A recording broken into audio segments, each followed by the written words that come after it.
Robbins is one of my favorite authors, if not my favorite author. At one point he was definitely my favorite.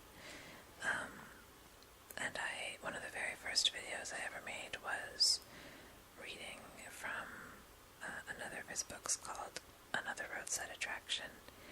And not too long ago I got a comment on that video from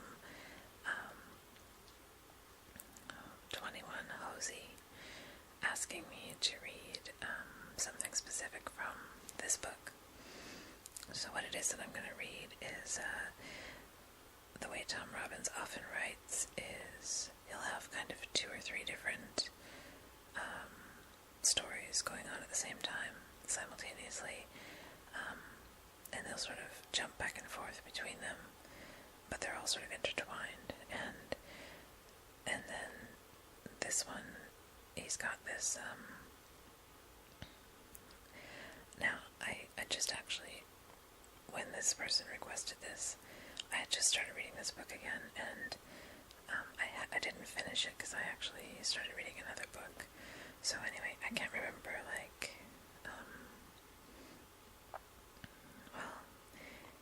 the stuff that I'm going to read right now, it's not necessarily, directly part of the plot of the book.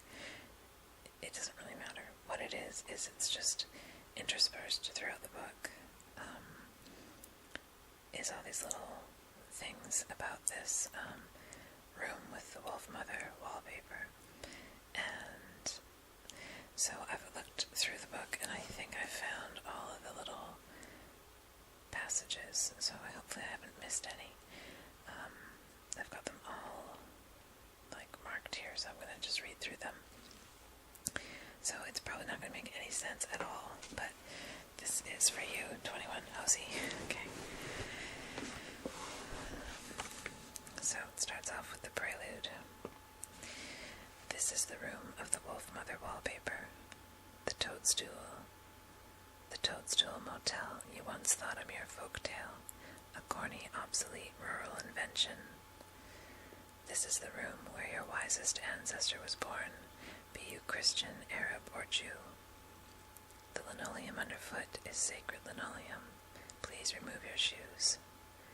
Quite recently, the linoleum here was restored to its original luster with the aid of a wax made from hornet fat. It scuffs easily, so never mind if there are holes in your socks. This is the room where your music was invented. Notice the cracked drumhead spiked to the wall, spiked to the wolfmother wallpaper, above the corner sink where the wayward wife washed out her silk underpants, inspecting them in the blue seepage from the no-vacancy neon that flickered suspiciously out in the thin lizard dawn. What room is this? This is the room where the antler carved the pumpkin. This is the room where the gutter pipes drank the moonlight. This is the room where moss gradually silenced the treasure, rubies being the last to go. Transmissions from insect antennae were monitored in this room. It's amazing how often their broadcasts referred to the stars. A clue. This is the room where the painted stick was buried, where the conch shell lay wrapped in its adorning papyrus. Lovers, like serpents, shed their old skin in this clay room.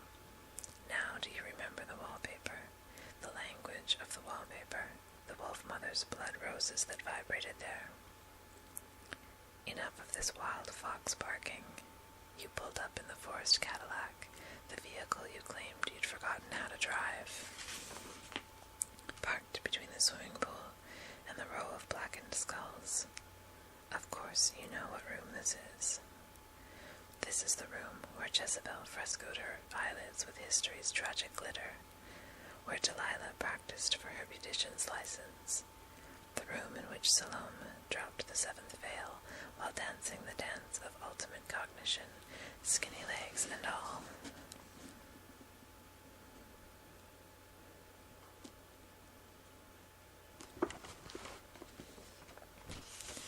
This is the room of the wolfmother wallpaper, the room where the Black Virgin fell down the chimney and burned a hole in the linoleum. Countless are the antelope hooves that have pounded this floor. No wonder the linoleum is worn. This is the room where the Black Virgin was kidnapped, later to be caged in the Grand Mosque at Mecca. After all these years, they are still interrogating her about the location of true north. Why won't the pole star stand still is what they want to know. That and one other thing. In this room, the salamander was squashed between the pages of a rhyming dictionary, thereby changing poetry forever. Here, Salome walked around with a big red fish held high up over her head. Old Father spanked her with a ballet slipper, sending her to bed without milk or honey. Dance was changed in this room, too.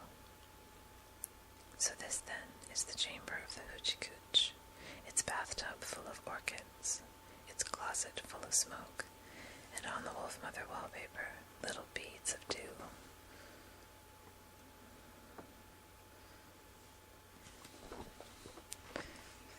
Once upon a time, the wolfmother went to market and picked out wallpaper. It was patterned in spirals and molecular chains. It was bordered with electrons and well-gnawed bones. The wolfmother licked the tip of the salesman's shoelace and turned it into jade. That was her down payment.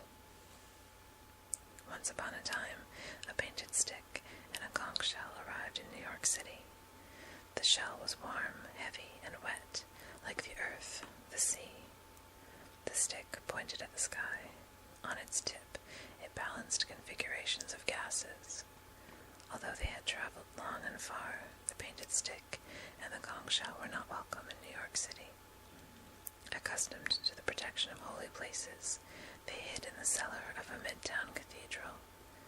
It was just a place to rest, while they figured out a way to cross the Atlantic Ocean. Nevertheless, they were compelled to remark on how much its ambience might have been improved by the right kind of wallpaper.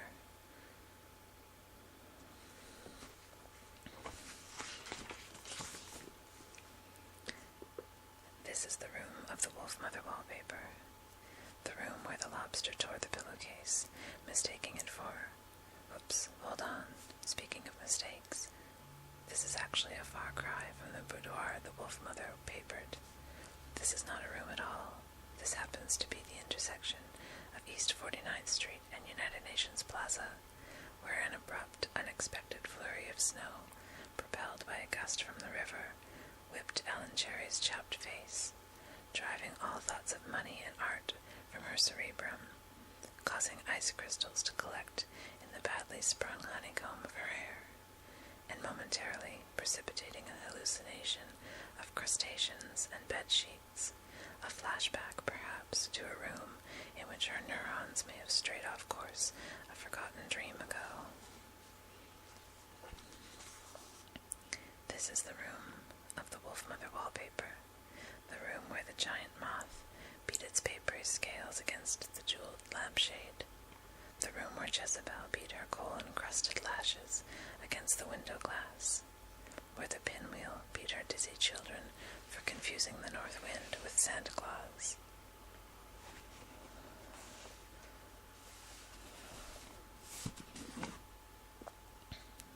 This is the room of the wolfmother wallpaper, the room where your oldest living ancestor, the monarch amoeba, holds court in the irrigation ditch at the foot of the bed. This is the room of the wolfmother wallpaper. This is the room where the boys slept inside their blowguns to avoid being bitten by the bats, for whom the girls sewed tiny velvet suits. This is the room of the wolfmother wallpaper, the room swept by a broom made from language, a room where the dust mice are as luminous as grapes. This is the room of the wolfmother wallpaper, the room where volcanoes filled the ashtrays with their fine cinders, and the keyhole itself was a fumarole.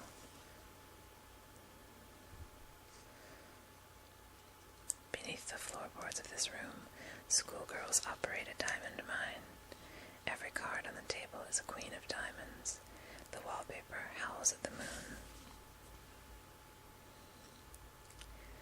This is the room, all right, but the candles have burned down. the lamps are dry, and the blue neon has blown a fuse.